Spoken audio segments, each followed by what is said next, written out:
కొమ్మినేని బెయిల్పై రాజకీయ రభస. శుక్రవారం నాడే బెయిల్ మంజూరైనా ఇంకా విడుదల కాలేదు. ఈరోజు విడుదల అవుతారు అంటున్నారు. అది ఈరోజు సాయంత్రం విడుదల అవుతారు అన్నారు. ట్రయల్ కోర్టు దానికి సంబంధించిన వివరాలన్నీ చూడమని సుప్రీంకోర్టు చెప్పింది కదా. అందుకని నెక్స్ట్ ఏమో శనివారం ఆదివారం రావడం ఇది జరుగుతుంటే ఈరోజు సాయంత్రం విడుదల అవుతారని చెప్తున్నారు. అవ్వచ్చు.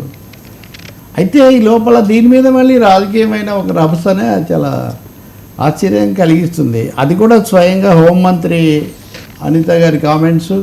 ఇటువైపునేమో ఆయన తరఫున కింది కోర్టులో వాదించినటువంటి మాజీ AAG advocate general Ponnavolu Sudhakar ఆయన దాదాపు దీని మీద చాలా ఆగ్రహంగా మళ్ళీ అవసరమైన సుప్రీంకోర్టుకి వెళ్తామన్న స్థాయిలో బయట ఒకసారి విందామా సార్? ప్లే చేయండి. పెట్టారు. ఇదే కొమ్మినేని శ్రీనివాస్ అనే వ్యక్తికి సుప్రీంకోర్టులో కండిషనల్ బెయిల్ ఇచ్చారు. అరే కొమ్మినేని శ్రీనివాస్ నిర్దోషి అని ఎక్కడ సుప్రీంకోర్టులోని జడ్జిమెంట్ ఇవ్వాల, కండిషనల్ బెయిల్ ఇచ్చారు. ఏమని కండిషన్స్ పెట్టారు? ఒకసారి బెయిల్ పిటిషన్ కనుక చదువుకుంటే, కనీసం మీకు చదువుకున్నా లేకపోతే చదువు వచ్చిన వాళ్ళు చదివించుకున్నా ఒక అందులో ఒక పదం ఉంది, మీరు ఎటువంటి టీవీ డిబేట్స్ చేయకూడదు, ఇలాంటి పదాలు కూడా ఉపయోగించకూడదు, ఎటువంటి టీవీ డిబేట్స్ కి హోస్ట్ కూడా చేయకూడదు అని చెప్పి కండిషనల్ బెయిల్ లో ఉంది. అంటే అక్కడే సుప్రీంకోర్టు కూడా నిర్ధారించింది మీరు మాట్లాడారు, మీరు మాట్లాడిన తప్పు అని చెప్పి. దాన్ని సమర్థించుకుంటూ జగన్మోహన్ రెడ్డి నేను ఇంత పొడవును ట్వీట్ పెట్టాడు. నాకైతే ఒక రకంగా చెప్పాలంటే ఆశ్చర్యం అనిపించింది. అరే ఇంతమంది మహిళలు రోడ్డు మీదకి వచ్చి నువ్వు మాట్లాడిన మాటలు తప్పు, నువ్వు క్షమాపణ చెప్పు అని మాట్లాడుతూ ఉంటే, సాక్షి పేపర్ మీద సాక్షి ఛానల్ మీద కూడా దుమ్మెత్తి పోస్తా ఉంటే, కనీసం వాటి గురించి మాట్లాడడం మానేసి ఒక దుర్మార్గుడు 70 సంవత్సరాల కిందకు వచ్చినా కూడా మహిళను ఎలా గౌరవించాలో కూడా తెలియని ఒక నీచుడుకి సుప్రీంకోర్టు కండిషనల్ బెయిల్ ఇస్తే దాన్ని సమర్థించి చంద్రబాబు నాయుడు గారికి ఇదేదో ఒక రకమైన ఓటమి అని చెప్పి మాట్లాడి ఒక ట్వీట్ పెట్టాడంటే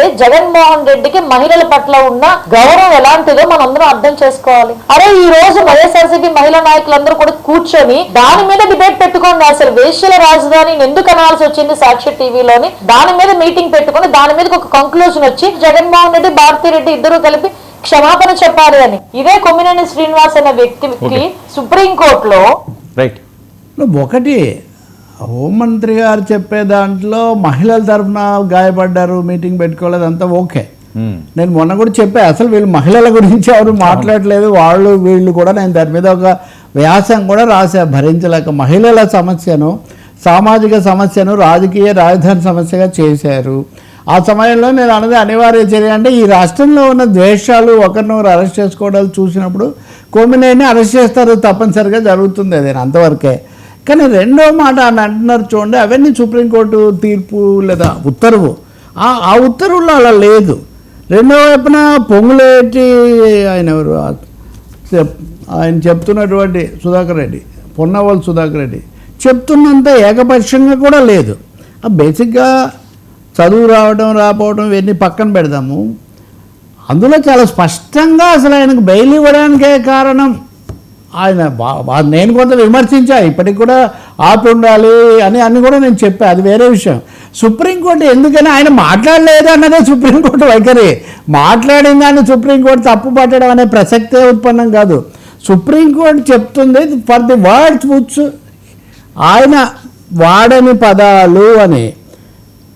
ఏమని?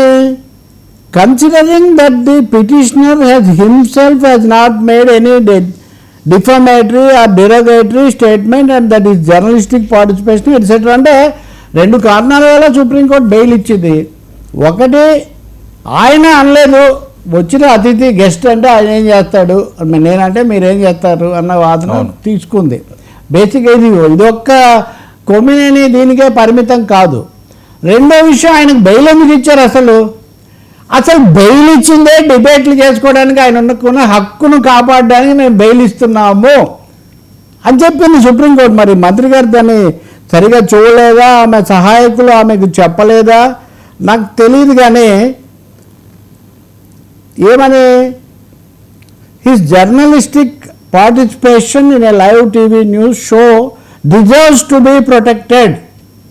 చర్చలు చేయకపోవడం కాదు, చర్చలు చేసే హక్కును కాపాడడం కోసమే మేము బెయిల్ ఇస్తున్నాము.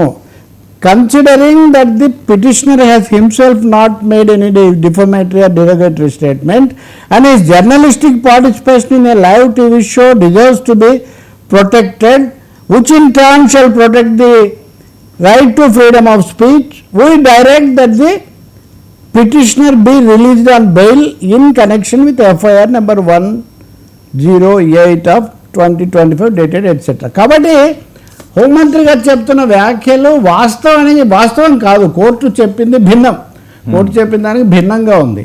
అయితే ఆంక్షలు పెట్టలేదా? వైసీపీ తరఫున లేకపోతే సాక్షి తరఫున మాట్లాడే వాళ్ళు చెప్పినట్టంటే ఆంక్షలు ఖచ్చితంగా పెట్టింది. అది కూడా చెప్పాలి, నేను పూర్తి నిజం చెప్పాలి కదా. ఇట్ ఈజ్ మేడ్ క్లియర్, ఇది వాస్తవంగా చెప్పినటువంటి నేను వాళ్ళ రికార్డ్, ఇది సుప్రీంకోర్టు రికార్డ్. ఇది it is made clear that the petitioner shall not either involve himself in making any defamatory statement nor allow any other person to make such statement in his presence in the TV news show which the petitioner is anchoring or hosting. కాబట్టి చాలా స్పష్టంగా ఆయన మాట్లాడలేదు కాబట్టి ఆయనకు show నిర్వహించుకునే స్వాతంత్రాన్ని కాపాడాలి కాబట్టి మేము బెయిల్ ఇస్తున్నాము. అయితే బెయిల్ ఇస్తున్నాం కాబట్టి దీనికేమి నిర్నిబంధమైంది కాదు. ఆయనకి మీదట ఇటువంటి షోలలో ఇలాంటి వ్యాఖ్యలు చేయకూడదు. ఓకే, మరొకరిని కూడా తన సమక్షంలో తను నిర్వహించే షోలో చేయడానికి అనుమతించకూడదు అని సుప్రీంకోర్టు ఇక్కడ బేసిక్గా జర్నలిస్టిక్ కోణం నుంచి వాళ్ళు చూశారు. రెండవది వీళ్ళ వాదనలో కూడా లోపం ఉంది. నవ్వడం ఒకటే సమస్య చేశారు, దాని మీదే వాళ్ళు వ్యాసాలన్నీ రాస్తున్నారు. నవ్వితే తప్ప లేదా నవ్వితే ఒప్పుకున్నట్ట. ఒక జడ్జి గారు ఏమన్నారు, అరే ఏదైనా మరీ అసంబద్ధంగా పిచ్చిగా మాట్లాడితే నవ్వుతామయ్యా, నవ్వితే ఒప్పుకున్నట్ట. ఇంకా కాన్స్పిరసీ థియరీ కూడా పెట్టారు కదా. A2గా కొమ్మినేని మీద పెట్టిన ప్రధానమైన అంశం ఏమంటే బిగ్ కాన్స్పిరసీ ఉంది, ఇదంతా పెద్ద కుట్ర ప్రకారం చేశారు అన్నది. దాని మీద సుప్రీంకోర్టు నవ్వాడు కాబట్టి కుట్రలో భాగం అంటే ఎట్లా అని మాత్రం వాళ్ళు అన్నారు. మిగతా దాని జోలికి వాళ్ళు పోలేదు. నవ్వడమే కుట్రలో భాగం అవుతుందో ఇవన్నీ ట్రయల్ కోర్టులో విచారణ కొనసాగుతుంది. వాళ్ళు ఏం క్వాష్ చేయలేదు. గుర్తించాల్సింది ఏంటంటే ఓ జర్నలిస్టులుగా మీడియా వాళ్ళుగా మనం ఆయనకు రావడం మంచిది. ఎవరైనా కానీ మాట్లాడితే ఏం చేస్తారు, ఇట్లాంటివి ఉంటాయి. కానీ అసలు నీచుడు దుర్మార్గుడు అన్ని తిట్టాల్సిన అవసరం లేదు నిజానికి. మరి వాళ్ళు అలాగే గతంలో వాళ్ళ ప్రభుత్వం ఉన్నప్పుడు ఇలాగే అరెస్టులు చేశారు, ఇప్పుడు వీళ్ళు కూడా చేస్తున్నారు. ఇక ముందు కూడా మేము మిమ్మల్ని చేస్తామని బెదిరిస్తున్నారు, ఒక్కరిని కూడా వదిలిపెట్టేది లేదు అని. నాకు ఒకటే ఆశ్చర్యం, సుప్రీంకోర్టు బెయిల్ వచ్చిన తర్వాత దాన్ని ఆయన విడుదల చేసి మళ్ళీ దాన్ని సాగనిస్తే పోతుంది. కానీ వీళ్ళేమో స్వయంగా హోంమంత్రి గారు ఇలా మాట్లాడటం, అటువైపున వాళ్ళేమో మళ్ళీ సుప్రీంకోర్టుకి వెళ్తాం. నా ఒక పరిశీలకుడిగా నన్ను చెప్పమంటే మళ్ళీ సుప్రీంకోర్టుకు వెళ్ళటం అంటే అనవసరంగా సమస్యను ఇంకా పెంచుకోవడమే. ఎందుకంటే ఏ వాదనలు ఎలా వస్తాయి, కొత్త వాదనలు ఏం తీసుకొస్తారు, కోర్టు ఎలాంటి స్టాండ్ తీసుకుంటుంది. మీరేం ఆంక్షలు పెట్టలేదని వాదించారనుకోండి, నేను ఇప్పుడు చదివి చెప్పింది చెప్తారు. మేము చాలా స్పష్టంగా చెప్పాం కదా, మీరు ఇట్లాంటివి చేయకూడదు, అలౌ చేయకూడదు. మరి మొదట తీర్పులో ఏమన్నారు, ఎవరో మాట్లాడితే సంబంధం ఏంటి అన్నారు. కానీ ఎవరు మాట్లాడకుండా చూడండి అని దీంట్లో చెప్పారు. చూడండి అలో అన్నారు. కాబట్టి అవకాశం ఇవ్వద్దు, అనుమతించవద్దు అన్నారు. కాబట్టి చట్టం ఎప్పుడు కూడా చాలా పకడ్బందీగాను అన్ని వైపులా బిగించి చెప్తారండి. దాన్ని ఎవరికి నచ్చినట్టుగా వాళ్ళు చూస్తాము అనుకుంటే కుదరదు. అది ఇటు వైసీపీ వాళ్ళైనా అంటే ఆ పార్టీ వాళ్ళైనా వాళ్ళేమో ఎంతసేపటికి ఇది రాజకీయ సమస్యగా వాళ్ళు చూస్తున్నారు. వీళ్ళేమో వాళ్ళ మీద దెబ్బతీయడానికి ఇది వైసీపీ టీడీపీ రాజకీయంగా దీన్ని చూడకండి. తప్పకుండా మీడియా కోణం, మహిళల కోణం కూడా చూడండి. అసలు మహిళల గురించి ఉదాహరణకు మొన్న మీకు నేను చెప్పాక వామపక్ష మహిళా సంఘాలు ఒక రౌండ్ టేబుల్ పెట్టాయి. అందులో అన్ని పార్టీలు మహిళల సమస్యలను మహిళలను కవచంగా వాడుకుంటున్నారనే మాట కూడా నేను మీకు చెప్పాను.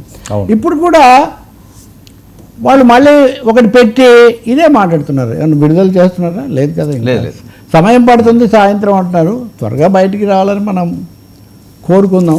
ఇంకొంతమంది ఏమో ట్రోలర్స్ బయలుదేరి మీరు అట్టని మీరు ఇటని, అయ్యా మేము ఇటే ఉంటాం, మీరు అటున్నారు మీరు ఇటున్నారు అని తిట్టిపోయాల్సినటువంటి అవసరమేం లేదు. సమస్యను బట్టి జరిగిన పరిణామాలను బట్టి జరగకూడనివి జరిగితే ఏం చేయాలనేది ఒకటి. ఇక్కడ ఈ విధమైన అసభ్య భాషణం తప్పు. దాని మీద చర్య పరిమితంగా చట్టబద్ధంగా కాకుండా అరెస్ట్ దాకా వెళ్ళారు. దాన్ని కోర్టు బెయిల్ ఇచ్చింది.